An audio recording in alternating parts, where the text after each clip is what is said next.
Olá, graça e paz. Para quem não me conhece, meu nome é Patrícia e vamos dar continuidade à leitura da Bíblia em ordem cronológica. 1 Samuel, capítulo 7, versículos 2b até o 15. E todo o povo de Israel buscava o Senhor com súplicas, e Samuel disse a toda a nação de Israel: se vocês querem voltar-se para o Senhor de todo o coração, livrem-se então dos deuses estrangeiros e das imagens de Astarote. Consagrem-se ao Senhor e prestem culto somente a Ele, e Ele os libertará das mãos dos filisteus. Assim, os israelitas se livraram dos Baalins e dos postes sagrados e começaram a prestar culto somente ao Senhor. E Samuel prosseguiu: reúnam todo Israel em Mispá, e eu intercederei ao Senhor a favor de vocês. Quando eles se reuniram em Mispá, tiraram água e a derramaram perante o Senhor. Naquele dia, jejuaram e ali disseram: temos pecado contra o Senhor. E foi em Mispá que Samuel liderou os israelitas como juiz. Quando os filisteus souberam que os israelitas estavam reunidos em Mispá, os governantes dos filisteus saíram para atacá-los. Quando os israelitas souberam disso, ficaram com medo e disseram a Samuel: não pares de clamar por nós, ao Senhor, o nosso Deus, para que nos salve das mãos dos filisteus. Então Samuel pegou um cordeiro, ainda não desmamado, e ofereceu inteiro como holocausto ao Senhor. Ele clamou ao Senhor em favor de Israel, e o Senhor lhe respondeu. Enquanto Samuel ofereceu o holocausto, os filisteus se aproximaram para combater Israel. Naquele dia, porém, o Senhor trovejou com fortíssimo estrondo contra os filisteus e os colocou em pânico, e foram derrotados por Israel. Os soldados de Israel saíram de Mispá e perseguiram os filisteus até um lugar abaixo de Bet-car, matando-os pelo caminho. Então Samuel pegou uma pedra e a ergueu entre Mispá e Sem, e deu-lhe o nome de Ebenezer, dizendo: até aqui o Senhor nos ajudou. Assim os filisteus foram dominados e não voltaram a invadir o território israelita. A mão do Senhor esteve contra os filisteus durante toda a vida de Samuel. As cidades que os filisteus haviam conquistado foram devolvidas a Israel, desde Ecrom até Gate. Israel libertou os territórios ao redor delas do poder dos filisteus, e houve também paz entre Israel e os amorreus. Samuel continuou como juiz de Israel durante todos os dias de sua vida.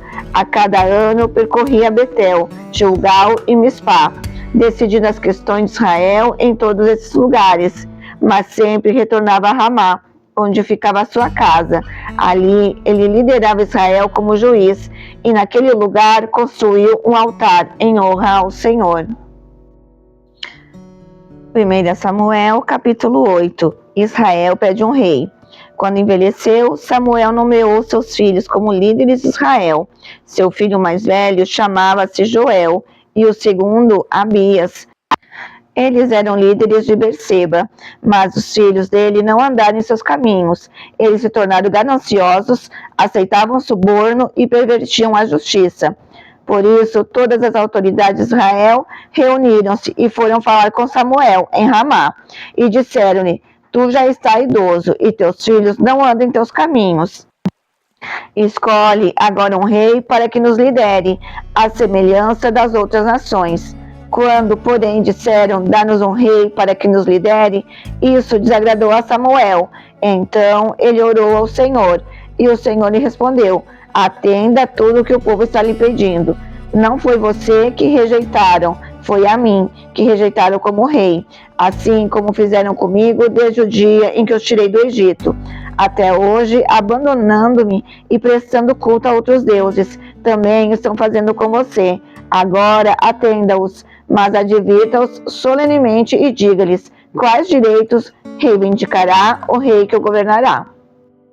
Samuel transmitiu todas as palavras do Senhor ao povo que estava lhe pedindo um rei, dizendo: o rei que reinará sobre vocês reivindicará como seu direito o seguinte: ele tomará os filhos de vocês para servi-lo em seus carros de guerra e em sua cavalaria, e para correr à frente dos seus carros de guerra.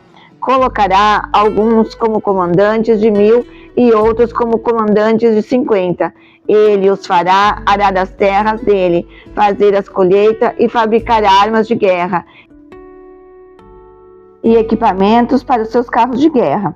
Tomará as filhas de vocês para serem perfumistas, cozinheiras e padeiras. Tomará de vocês o melhor das plantações, das vinhas e dos olivais, e o dará aos criados dele. Tomará 1/10 dos cereais e da colheita das uvas, e o dará a seus oficiais e aos seus criados. Também tomará de vocês para seu uso particular, os servos e as servas, e o melhor do gado e dos jumentos. E tomará de vocês 1/10 dos rebanhos, e vocês mesmos se tornarão escravos dele. Naquele dia vocês clamarão por causa do rei que vocês mesmos escolheram, e o Senhor não os ouvirá. Todavia, o povo recusou-se a ouvir Samuel e disse: Não, queremos ser um rei, seremos como todas as outras nações. Um rei nos governará e sairá à nossa frente, para combater em nossas batalhas. Depois de ter ouvido tudo o que o povo disse, Samuel o repetiu perante o Senhor. E o Senhor respondeu: Atenda-os e dê-lhes um rei. Então Samuel disse ao homem de Israel: Volte cada um para a sua cidade. Reflexão: por que Israel quis um rei? Uma razão para que a nação de Israel quisesse um rei era para ser como todas as nações. 1 Samuel, capítulo 8, verso 5. As outras nações do Antigo Oriente Médio já tinham reis. Havia quase 2000 anos na época de Saul e de Davi, especialmente os impérios egípcios e babilônico, até mesmo nações bem menores, como a Filisteia. Moabe e Edom tinham reis com burocracia permanente e exércitos naquela época. Os reis eram considerados instrumentos escolhidos, por meio dos quais as divindades governavam os humanos. Assim, os reis reinavam ou como deuses ou para os deuses. Os israelitas invejavam outras nações e não se preocupavam com as implicações de longo prazo da monarquia, apesar das advertências de Samuel. Várias centenas de anos de monarquia provaria que a apreensão de Samuel era justificável. Reis maus acabaram levando a nação escolhida por Deus à dominação estrangeira e ao exílio. No entanto, a monarquia também daria origem ao Messias, por intermédio de Davi e de sua dinastia, e Deus estabeleceu o reino do Messias para sempre. O Senhor usou a monarquia para cumprir seus propósitos. Deus era o rei de Israel, guiando, protegendo e cuidando dele. Mas o povo de Deus seguiu seu próprio caminho, desobedecendo ao Senhor. Deus disciplinou seus filhos por meio da opressão e de outras nações. Eles, porém, acharam que estavam sendo derrotados por outros exércitos por não possuírem um rei humano visível. Como profeta e sacerdote, Samuel havia repetidamente levado o povo a olhar para Deus, seu rei. Ao mesmo tempo, Samuel viveu como modelo de reverência e de obediência a Deus. Quando Samuel era mais idoso, colocou seus filhos como juízes sobre Israel, mas eles incidiram não seguir seus caminhos retos. O fato de ter um rei não era em si errado, uma vez que Deus já havia prometido um rei. E por meio de Moisés, deu diretrizes para o comportamento de um rei. Até a mãe devota de Samuel profetizou que o Senhor dá força ao rei. Mas o motivo pelo qual o povo queria um rei era errado.